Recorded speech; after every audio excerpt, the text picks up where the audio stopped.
na-ate kwururum ụmụaka si nye tonụ ka nta chemo soft meat but ọ bụrụ soft meat ọkpụkpọ ọzọkwa ndị be anyị si na eburu ozu onye ọzọ ọ dịka ebu ukwu nkụ maka na ọ gbasara gị maka ọ bụrụ gị so it doesn't matter.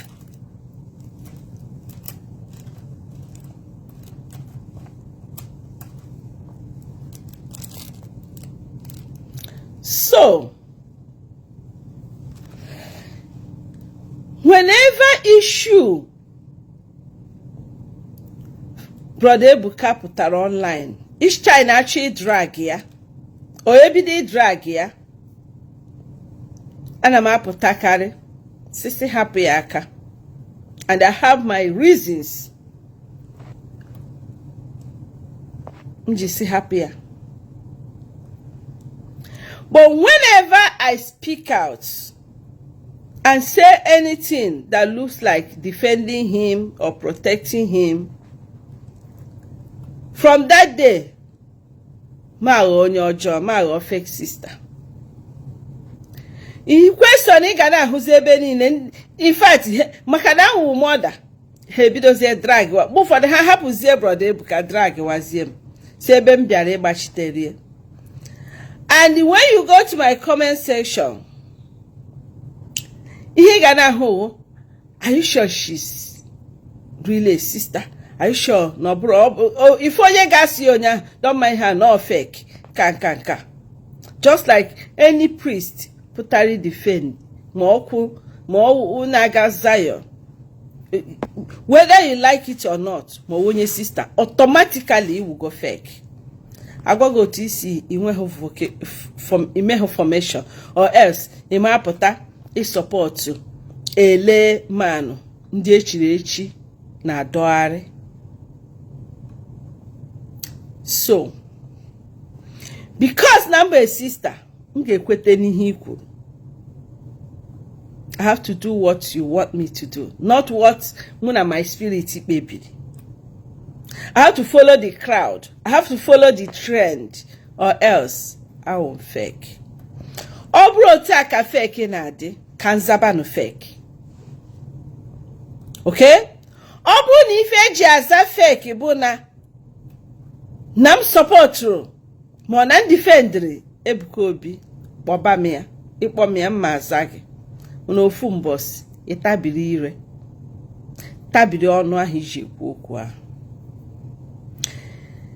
Sometimes people puta na ama aka na eme mkpọtụ ọ maka obiabere hie obiabere gị o nwere ukwe nwe ma uncle na dey ekwe in those days. Kankweru niya, osi. I don't care, bonyo biabere yimbo. I don't care, bonyo biabere yimbo. Imutu munabi tiba I don't care, bonyo biabere yimbo. Ipategi tiba I don't care, bonyo biabere yimbo. I don't care wu. No bia beregi ni na sota si onogo obna wu onwebe ihe hụrụ mgbe ihu ihe iwe mani ihe ndị ihe ụfọdụ mmadụ na-agabiga in life. Ịghọtago? Chineke kpọrọ ka m were Brother Ebuka as an example. Brother Ebuka Obi, Chineke kpọrọ ya ka ọ bịa rụọ ọrụ ya ọrụ. He did not call Ebuka Obi because he is a perfect person. He did not call Ebuka Obi because he is so much qualified for the job. He called him because he feel he is ready to do that job and he can do it. God does not call the qualified but qualifies the choosing. Get it? God does not call the qualified, but when he calls you, he qualifies you. I may not be worthy to be called to be a reverend mother or a sister, but when he called me, He qualified me and gave me all the virtues I need to answer the call. And I'm still trying every day. I am not that righteous. I'm also a sinner. I can make mistake. You cannot, because she's a reverend mother, you feel that I cannot make mistake. That's a lie. It's only God. Just like I tell you people all the time that the last time I checked, Brother Ebuka Obi is not God. Until he is God, you prove to me that he is God, then I'll be listening to all these you people nagging on him, blaming on him. Hey, Ebuka Obi emete here, onwe bodaria. Must he qualified in everything? Must he be perfect in everything? As a human being, sometimes he may make mistake. If at all it's a mistake. I don't want to analyze certain things. When I analyze those things, and when you are here, who me here, unetinye moku no ka ebe nkwuru okwu.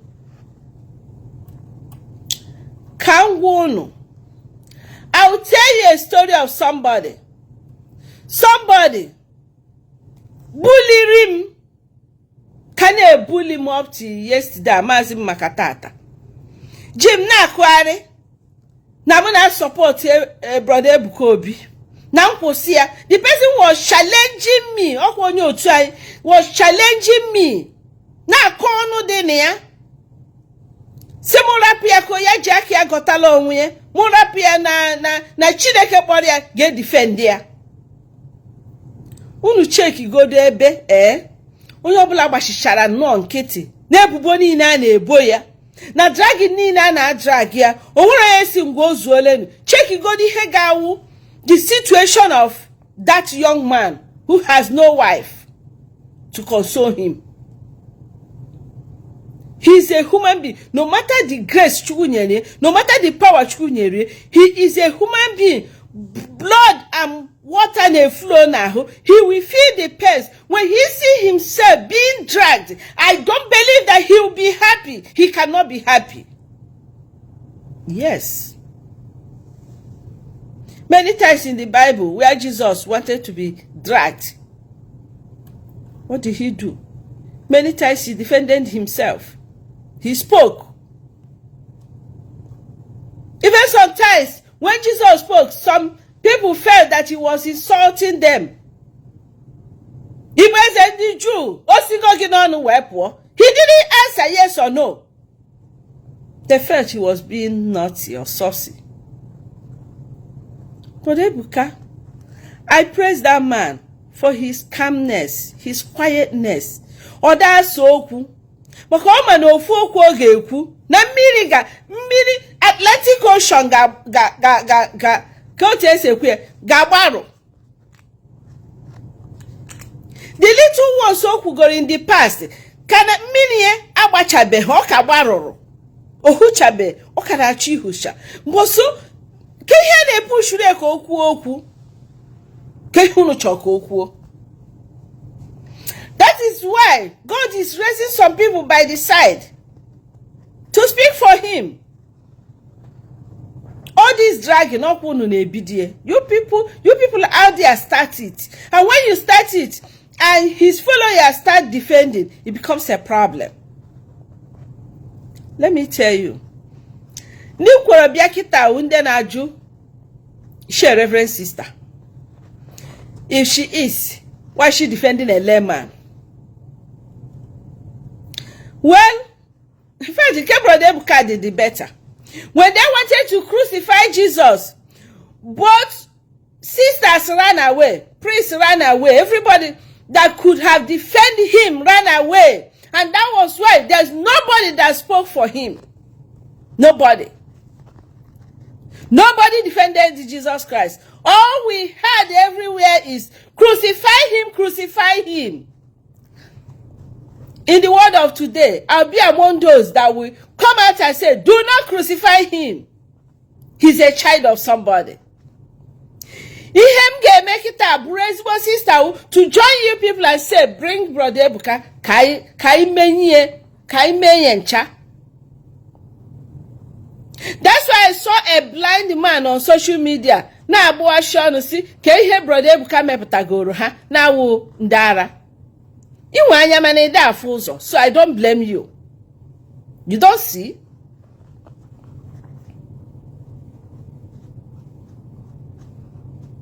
So let me tell you, as I said, when somebody no na adore him, one man see hate him, even no challenging 1-to-1. Mo happy brother Ebuka na anye kuzna. Anybody jerry equal to defend brother Ebuka, ya bawaronya, don't do that. Mercy Jesus. Oga di mo during that ki ihe me ha ka ha hu ka na adi. Yes.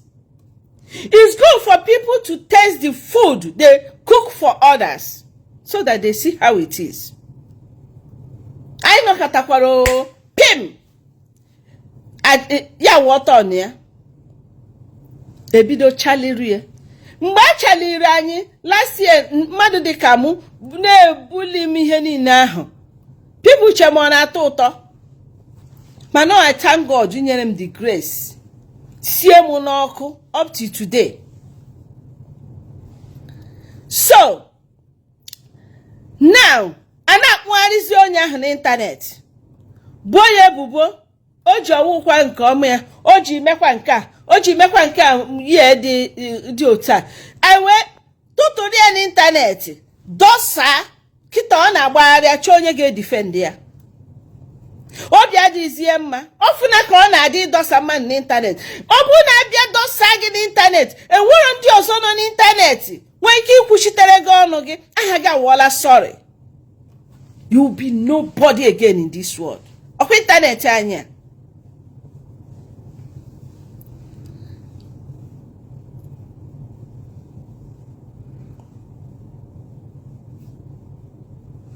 You know?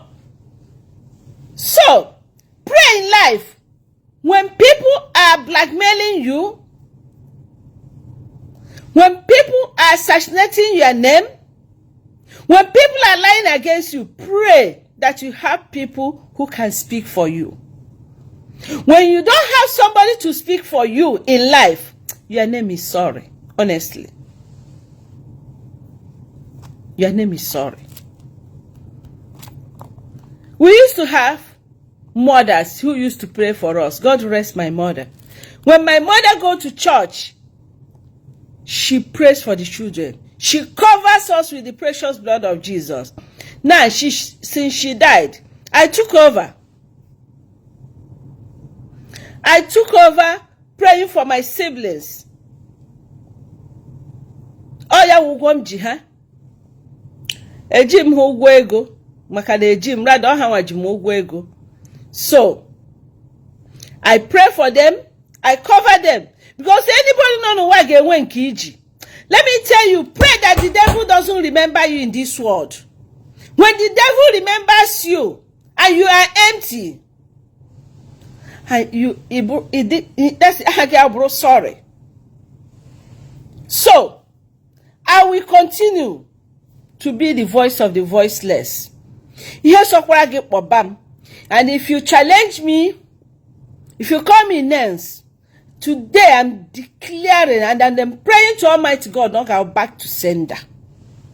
You will experience how it sweets for somebody to falsely accuse you, and you will have nobody to defend you. And it can come to you in any way. It can come to you in any way. It can come in your workplace. Yes, it can come in your workplace. It can come in your family. It can come in anywhere. If you were by your Ghana shop with Madam Boy, you know, Zuri Heba. You are very comfortable. You accuse innocent souls. And in actually, quick. Hey, they have the title Hannah. They have exposed brother Ebuka Obi. What is exposing? What did they expose? Ozurohi. Oboro we mad. ka o mere na-eme expose.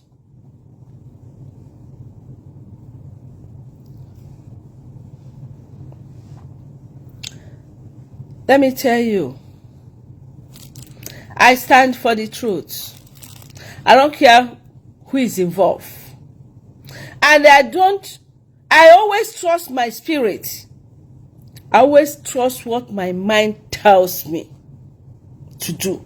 I do it and I say it. Many of you are going to go so far. They will go to my family. They had to stop. Oh. They will go to my close friends. They had to stop. Oh. Some will even use me to preach. After that, what next?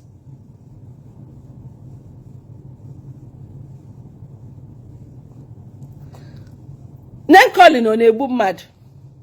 Name calling on a boom mad. The only thing, eba hi no kwa na akpo ya onya ahụ.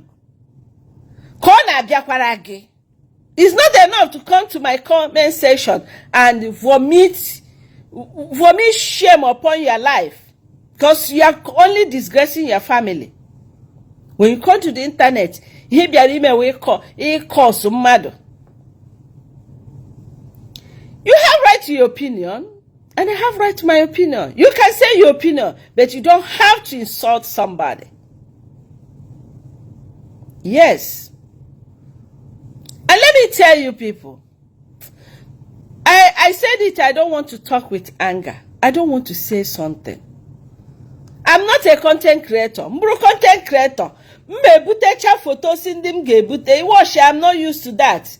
Create as a since that will attract you people and say with videos go see chuni him chore pass. But I'm not a content creator. I just come in and tell you what the Spirit of God in me told me to tell you people. As I'm living in America, suppose I used to have a friend living in Italy, and we are no longer close. I've heard all the things she said about me or she did about me. And then I happen to visit Italy. Do you expect me to visit her? I'm asking you people, answer me now. Do you expect me when I enter Rome, Italy, I will tell her I entered your territory?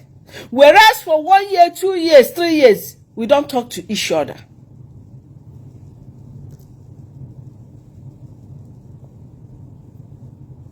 It could be in the same America.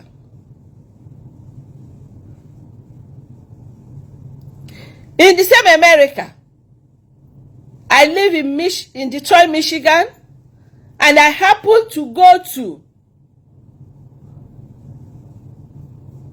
New York, and I happen to be somebody that used to be my good friend. We used to be good friends. Probably did something good to me in those days, but we are no longer in talking terms. We have problem. Do you expect me when I get into New York to go and Orishala, to go and greet her, to tell her, oh, I'm in your territory? Let's be realistic. Let's face the reality in life. Stop doing injustice because it is somebody you love. That's why I said I don't want to say the way it is in my mind.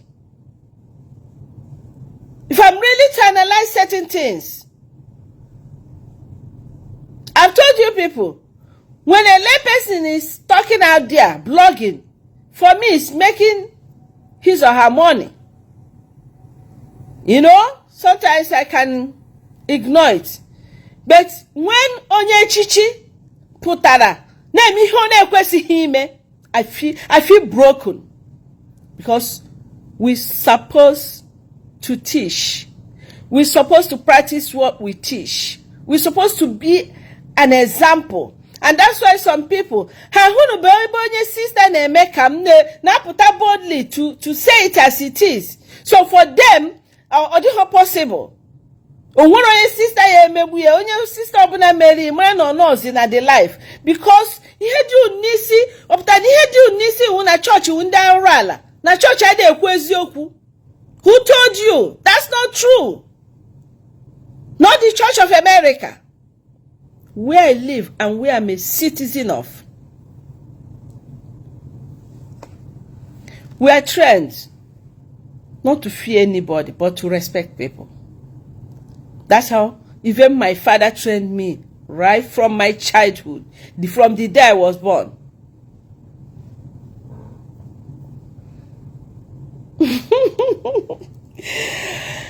Whoa. Igbo Channel TV. I cite you. You say you like my smartwatch. Thank you so much. Akwande from Nanya nyerem wash out. Thank you so much. Keki si mere no smartwatch. Ihe makwa ihe dị mma anya gị anọ. Echikwa m ihe ga na ahụ plastic.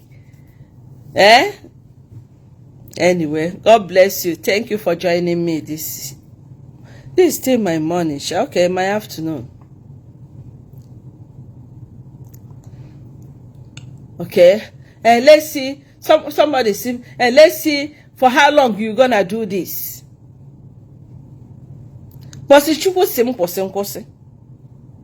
Any day, okay, defend Ebuka Obi Ozugo, I will stop.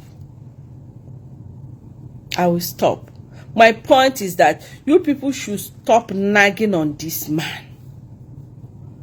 That he complained that after paying for a stadium and somebody locked it up, he has right to complain, my dear.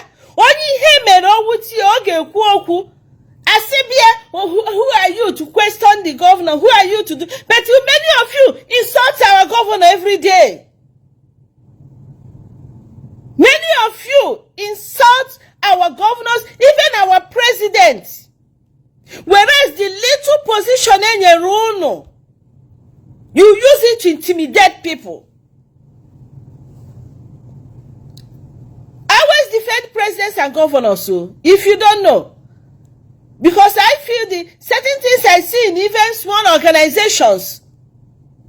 Common admin of WhatsApps. Now, Ike, how much more when you're a president or governor of a country?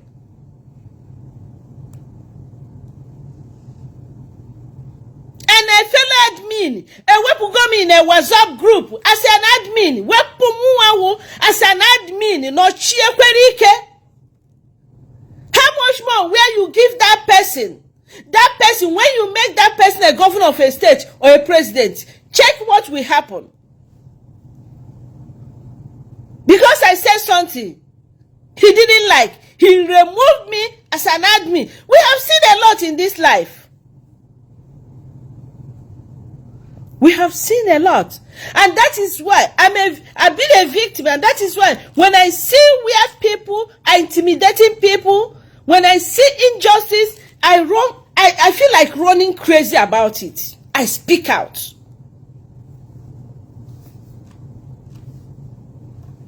You just say when kege may be here, unfuya nchale. Let us tell ourselves the truth. Only the truth that will set us free. Only I don't care. About us I go on mine. One day na yamana, how we will all end? How we will all die? Eba yineje. Anamaka. Tomorrow no for ya piatu onyo o mechi ono mama nwaka. Tomorrow night Hecheranyi will 6 feet. After that, what next?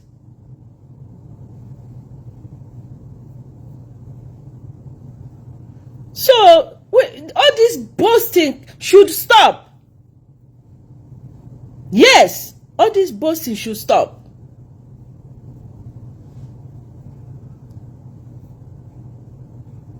It's a matter of choice. I don't want you. You don't belong to us. We have nothing to do with you. Yet you still want to do something with that person. Ofu Alhaji ka anyị na-achụrụ efi.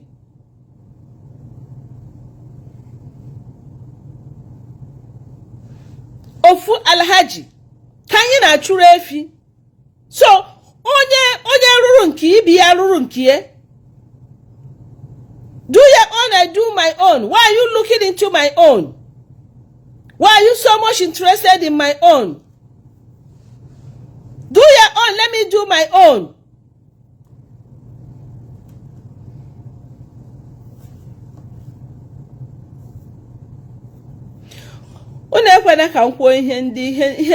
Some people say, kita internet ijuchagoro oyi, iwe mapụta.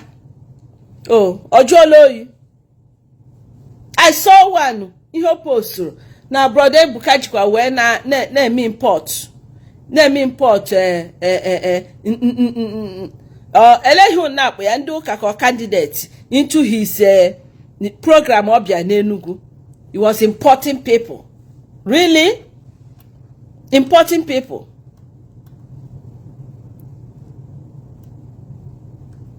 In those days, I didn't want bosses in Enugu agelele. When I was schooling in Enugu, ayana heji boss si Enugu gabelele River State. Is that importation of human beings?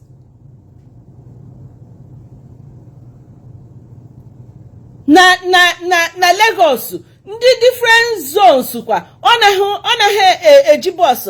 Aga programs different programs na Lagos. Other big pastors.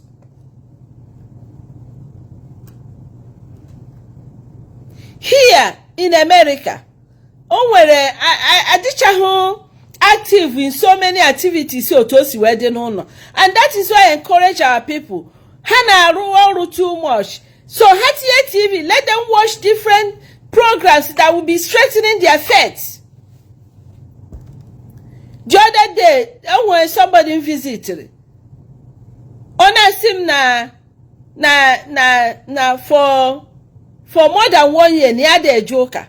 See why? I see na watch here na TV.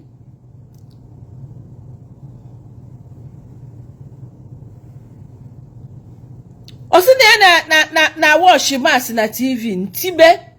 Nsi onye gwara gị na Mercy TV dị enough in Anatoliri, yes, in spiritual communion. Hey, he said that this was what the Catholic Church introduced during the time of COVID. Osi manande father and kanaka mass now online. Nsi yes, for the sick, not for you. Eh?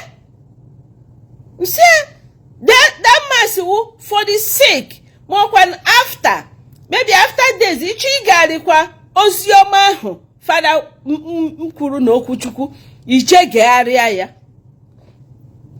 Ha naghị ekwu ya to encourage you ịga n'aka online mass every Sunday.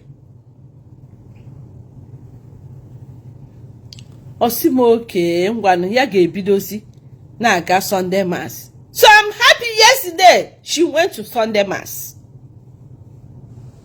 So I gana akuzikwe na agba mbọ. When we come online, we're supposed to teach good thing. Make people to make their faith strong. Some of these people you see supporting people fighting Ebuka Obi. Many of them are pagans. Many of them are atheists. Many of them won't dance and wine. Nana wine. Gone na woke. I saw one as a wine na online kwa. You dey put no. The thing with them because that girl very pretty. Very pretty. Tinye onu kede otu onye eze nwanyị ya esi pụta na social media etinye onu n'okwu ndị ụka. Hey, it's a shame. Eze nwanyị na-abata na social media to talk about servants of God, advising them.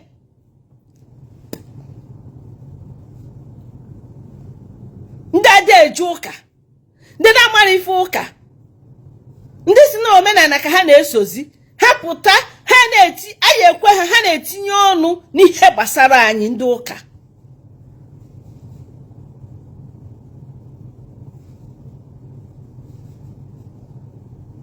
Now, wow, it's unfortunate.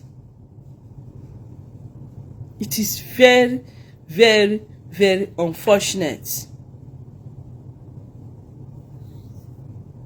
Ọ bụ maka Tina unu na-ekwu, o nwere different names na social media, o nkwe ka ọ na-akpọ onwe ya Lolo Tina. A block gomie, so ọ ma afụ ihe m na-ekwu. Unless unu share so that ọ ya afụ ya ebe ahụ. Share it. But ọ ma bịanwu na page m. Because iburu nsogbu gị bịa na page m, block gị. My page is for clean people. Not for ndị na-akọ nkọ, not for ndị na-akọ asịrị, not for ndị megide. It's for clean people. Na ndị dị ready to repent. Na ndị dị ready ịnụ the truth, the word of the true word of God. I will tell you the naked truth. I don't look at your face. Onye chọkwa ya mount kwa ebe ọ ya mount kpọ m afa. Nchọkwa nsa gị ya ma achọghọ mee ignore. Mana ife na-agwụ nụ ịkọtọcha mmadụ 1 month, 2 months, 3 months, 4 months nke ahụ aga izuo ike. You can't talk every day. Ikwu karịa ndị mmadụ achizie gị ọchị. Imejọ mmadụ je yọọ mgbaghara. Stop looking for ways to defend ihe i mere na-adịghị mma.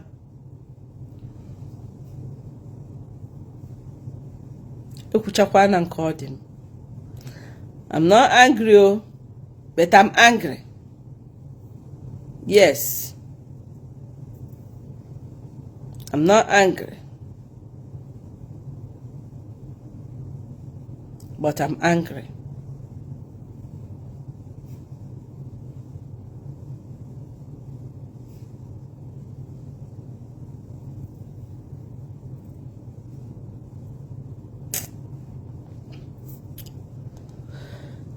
Some of these people na abia na comment section na akpari onwe ha. Ha ma the truth. They're only looking for engagement, because remember, when somebody comments tiere stupid comment, ị gachi pull ya ka ị ga na page ya, ị ga na page inye na engagement. So they're looking for engagement. Okwo otu ego internet ya.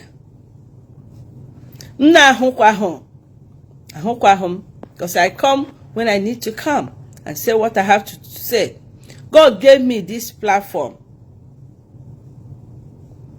God gave me this platform to pass message to the world. Obro mmadụ nyere m ya.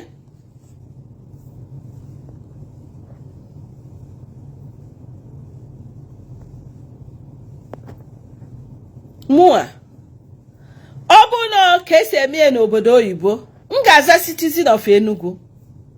Amụrụ m n'Enugu, etoro m n'Enugu, gaa school n'Enugu, ka bikwa Enugu.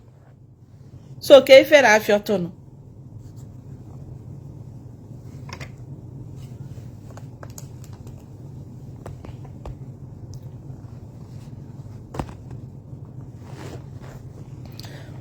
Ọzọkwa ndị chọrọ igwe okwu,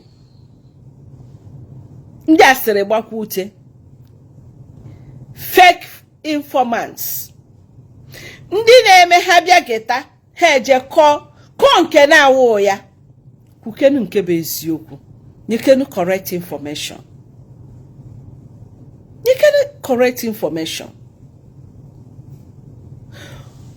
ama m na anụnụbe m na mmadụ dịka Flavor bịara Enugu kụọ egwu agbashidie stadium. Fino ha ndị a niile gbaliterenu na-abịa kwuo egwu Davido ha anụbe m na agbachiri stadium, mana ka abịa kwuo okwu Chukwu ka agbachiri stadium. Ebuka na-ajụ ajụjụ onye gbachiri asị ya mechie ọnụ, only osisi ka a na-asị na a ga-egbu ya ka kwụrụ. And he's telling you people ihe ọhụrụ ndị bịara ime arrest nke unu asị na-asị. Ogini asuroje, ogini ano. Kedu ka mmadụ ga-esikwa gị ihe si na asị ka ọ na-atụ? Ogini ano.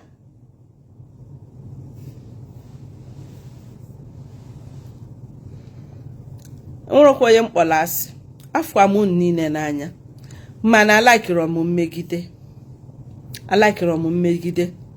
O weta ọkụ nye yesterday ọkwa ka nwanne nya ka nna asịkwa unu na onye na-akparị Ebuka Obi just because no we layman. Ihu mmadụ gị na-akparị ya. Nne gị mụrụ gị amụọ wee lay woman. Nna gị mụrụ gị amụọ wee layman. Are you not respecting them? Can you insult them? Can you gossip about them? Okay? Just like when you see some people hashing I worship who Mama Mary just because I want to start here. Yet they have the pictures of their mothers and fathers all over their offices and this thing. And that one is okay. Doesn't make, it's not a problem.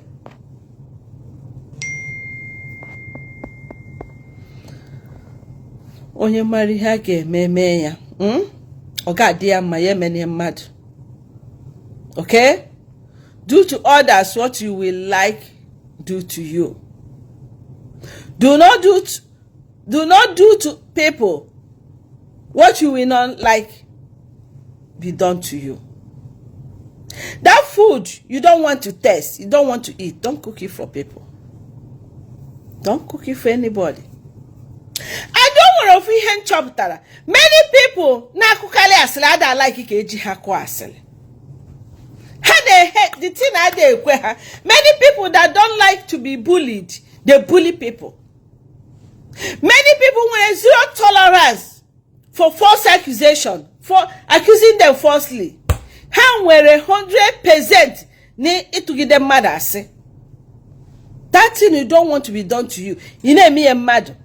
Eme gị isi agbakawa gị. You na-eme ka onye agbara ọgwụ anwụ n'isi. Can make this video short. Maka ndị na-egebe ya maka data ọnụ. See you some other time. You know I love you all. Whoever that speaks the truth, may God bless you. Anybody that preaches against injustice, may God bless you. Onye enu ne-bully m. Oh, my daughter Vivian, how are you? That person ne-bully m.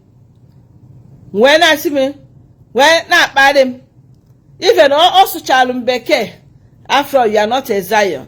So ọ bụrụ na m afụ behu brother Ebuka Obi mbọ gị na-ewezi eme kwurozie maka ma he speak for him, right? Because Adimeje Zion. Must everybody go to Zion in order to speak the truth? I can't wait to the day m ga-ahụ the brother Ebuka Obi. Ọkwa nga mgbe ha ga na-ekwu hallelujah aga m apara da hallelujah apara. But m ga-ahụ brother Ebuka brother Ebuka ị ga-apanye m da hallelujah. M ga-agụrụ gị egwu na aga m eburu hallelujah eburu. Achọrọ m ego ya maka anyị nọ na Lent. So ị na-ebuli m mekwuzina maka brother Ebuka na social media. Ngwa itekele over ebido na-ekwuwe maka gị. Ngwa ka m fonye ya azọ gị. Even though afugokwa m onye bịara ịzọ gị already. Ka ịfụ ka ọ na-adị. Ka ihe na-agbagharịzi akpagharị phone. Ihubeghị ihe anyị hụrụ. Onwebi ihe ị hụrụ gị na-akpọkesị. Onwebi ihe ị hụrụ gị na-akpọkesị. Ịma na onye ọbụla wepụtara onwe ya n'ihu akwụkwọ ọ ga-adị ready for anything so ya. I have decided to follow Jesus. I have decided to follow Jesus. I have decided to follow Jesus. No turning back. no turning back. Oh my God, my lifetime, I will give God my lifetime. My lifetime, I will give God my lifetime. If I give God my lifetime, He will take care of me. He will never, never let me die. I will give God my lifetime. Woo! My lifetime, I will give God my lifetime. If I give God my lifetime, He will take care of me. He will never, never let me die. I will give God my lifetime. I've given God my lifetime. Ihe sorry aye weri emewe. Ihe unu ga-ekwu okwu. Sọsọ okwu. Unu edele ihe niile unu ga-ede ọ na-awọk. Kpofu niile unu ga-akpọ ọ na-awọk. Jee njem niile unu ga-eje ọ na-awọk. Unu asị nwaanyị a ọwụ ya ọ fake ebe ọ na ọ na-awọk. Enwe ihe m jiri bịa ụwa. Onwe ihe chi m ji kpọta m n'ụwa. Ị gaghị emebi nwunye. Ị gaghị anapụ nwunye. Akalaka Chukwu nyelu m mmadụ apụghị ịnapụ m ya. Destiny can be delayed but can never be changed. I am who I am. You can't change my name for me. God had changed it and made me who I am. And say nwa m gaba n'iru atụla egwu. Obi m dere edu atụla ụjọ. Obi m dere edu. Chukwu ma ihe ọma oge mere m. Obi m dere edu. Obi m dere edu ada na mba. Obi m dere edu. Chukwu ma ihe ọma oge mere m. Obi m dere edu. Before I'm close on this talk, I want to encourage each and every one of you going through different kinds of persecution. I am telling you, when you are doing something good for God, people will hate you. People will crucify you. People will deal with you. Hage bugi pe but uja tolage. Nga guru ge egwe. Anyị nọ n'agha. Anyị na-ekwensu nọ n'agha o. Anyị nọ n'agha. Anyị na ndị iro nọ n'agha o. Igbo Channel TV, this music is also for you. I'll pray for you. I'll pray for everybody here. I'll pray for all my followers. Makana Chineke na-anụ ekpere. Anyị nọ n'agha. Anyị na-ekwensu nọ n'agha o. Anyị nọ n'agha. Anyị na ndị iro nọ n'agha o. Anyị nọ n'agha. Anyị na-ekwensu nọ n'agha. Onye na-amaghị uche Chineke, oche na-ekwensu emeriela o. Anyị nọ n'agha. Anyị na-ajọ mmụọ nọ n'agha. Anyị nọ n'agha. Anyị na ndị iro nọ n'agha o. Anyị nọ n'agha. Anyị na-ekwensu nọ n'agha. Onye na-amaghị uche Chineke, oche na-ekwensu emeriela. Onye na-amaghị uche Chineke, oche na-ekwensu emeriela. They will fight you. They will assassinate your name. They will report you to every highest authority they know in this world. They will write petitions against you. They will bully you. They will create serious stories against you. Even they may come to fight you physically, spiritually. Ha ga-agara gị native doctor. Ha ga-agwọrọ gị ọgwụ. Ha ga-eliri gị ka ekechiri ekechi nke eliri eli. But guess what? One with God is majority. Nwakuo Chukwu gị. Were rosary gị. Bebere. Baba nne Mary to intercede for you. Call courts of heaven. Call God the Father, Son, and Holy Spirit. Ha ga-alụrụ gị ọgụ. Chiri ndị agha gị gaba. Chineke ewezuga gị o. Ọ gịnị ka m ga-eme? Chineke ewezuga gị o. Gịnị ka m ga-eme? Chineke ewezuga gị o. Ọ gịnị ka m ga-eme? Chineke ewezuga gị o. Gịnị ka m ga-eme? Ewezuga gị o. Ọ gịnị ka m ga-eme? Bịanụ bịa zọpụta m o. Bịanụ bịa nọnyere m. Ebe m na-agụ akwụkwọ, ebe m nọ na-arụ ọrụ, ebe m nọ na-echi echichi, chi m bịa nyere m aka. Chineke wezuga gị, gịnị ka m ga-eme? Ọkpara chi m, onye ihe ya dị m ezi mma, agadabachi ụzọ dadi bụkwa aha gị. Ewezuga gị o, onye iro ga-amụma mụ. Ewezuga gị, onye iro ga-ajụ m ese.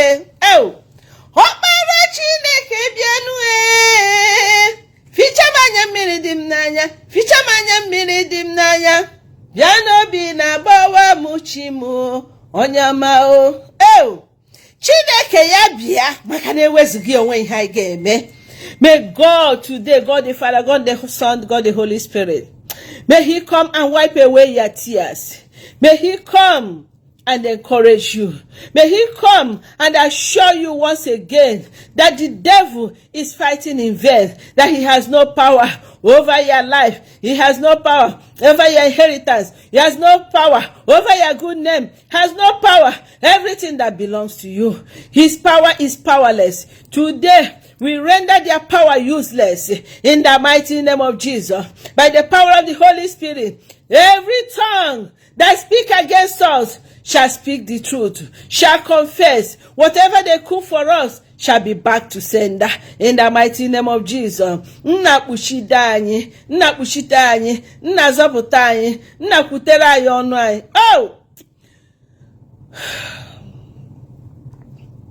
Nna kwutere m ọnụ m, gosi na aka m dị ọcha. Nna kwutere m ọnụ m, gosi na aka m dị ọcha. Nna kwutere anyị ọnụ anyị o, gosi na aka anyị dị ọcha o. Nna kwutere anyị ọnụ anyị o, gosi na aka anyị dị ọcha. Ikpe mkpegbu ụmụnne dị akarịala o, gosi na aka anyị dị ọcha o. Nkwutọ ụmụnne dị akarịala, gosi na aka anyị dị ọcha o. Nna kwutere anyị ọnụ anyị o, gosi na aka anyị dị ọcha o. Nna kwutere m ọnụ m o, gosi na aka m dị ọcha. Ezi Chukwu kwutere anyị ọnụ anyị, gosi na aka anyị dị ọcha. Father, ọ na-eme n'ihu anya nọrọ n'azụ. We may not be able to defend ourselves. We may not be able to prove ourselves right. But Father, you can do it. Ị maara otu esi eme ya. Ị ma ka esi eme ya. Esi ebube ị maara ka esi eme ya. Nna, gosi na aka ụmụ gị dị ọcha. Mgbe ndị iro na-ekwute anyị, nna gosi na aka anyị dị ọcha.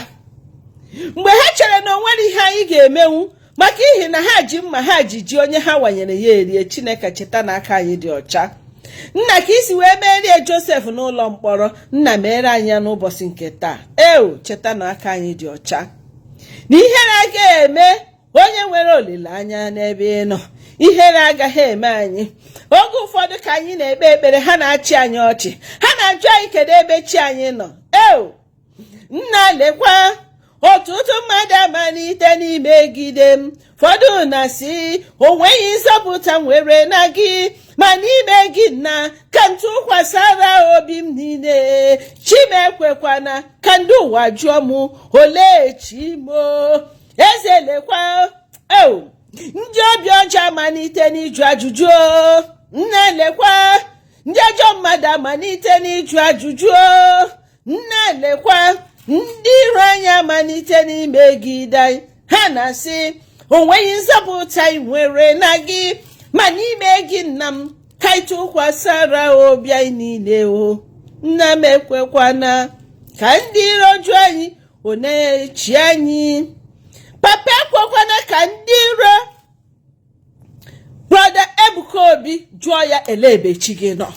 Ha na-eche mbọsị ọ ga-ada, mana Chineke ihe ọma nwa gị na-eme nke m hụrụ, anyị m ahụ na nzuzo, ana m ahụ sọ nke m hụrụ, ihe ọma m hụrụ ọ na-eme n'ụwa, otu o si wee touchia the mind of so many people in the America where I live. I am impressed. Nna kpuchide nwa gị, ọ dị nke ọ na-eme ọ na-anaghị emetie, nna gbazieri ụzọ, nna gbazieri ụzọ, nna gozie ndị fada anyị niile, ndị ụkọchukwu anyị niile, ndị sista niile, nna gbaziere anyị, lead us the true way, lead us to the correct way, make us to be an example of those we are leading. Help us to practice what we teach in the mighty name of Jesus. May we practice what we teach in the mighty name of Jesus. May the mighty Lord in whom we serve begin to control us, to redirect us in the mighty name of Jesus. Amen. Oh Father,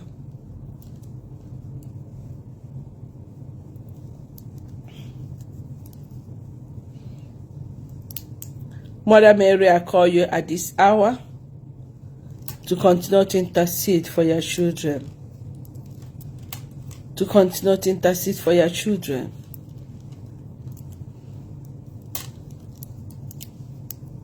Father, direct us.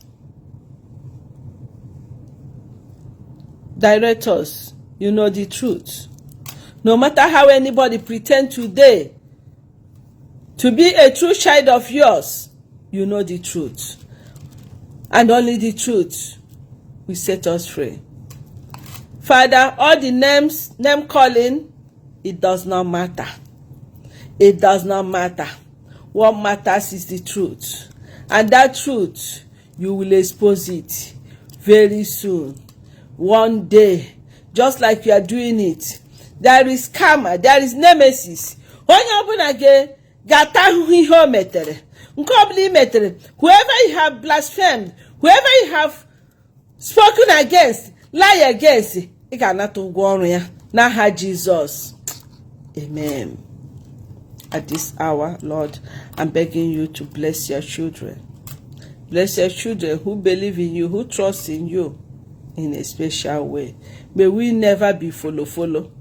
May we never follow crowd, but may we follow the truth, the Spirit. In the mighty name of Jesus. Amen. Ihe ahụ siri mmadụ ike, ọ dịrị Chineke mfe. Ihe ahụ siri mmadụ ike, ọ dịrị onye nwanyị mfe. Ihe ahụ siri mmadụ ike, nna m emewo ya. Ihe ahụ siri mmadụ ike, ọ dịrị Chineke mfe.